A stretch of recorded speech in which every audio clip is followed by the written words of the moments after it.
புது பலன் அடைந்திடுவாய், நீ புது பலன் அடைந்திடுவாய், நீ புது பலன் அடைந்திடுவாய், நீ புது பலன் அடைந்திடுவாய்.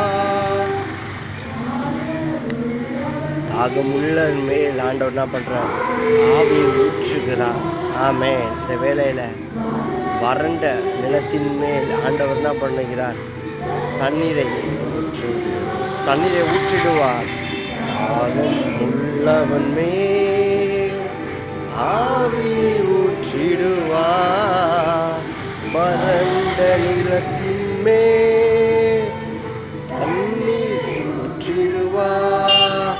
நீ புது பலன் அடைந்திடுவார். நீங்க தேசம் முழுவதும் ஆமென் புது பலன் அடைந்து கொண்டு நீ புது பலன் அடைந்திடுவார்.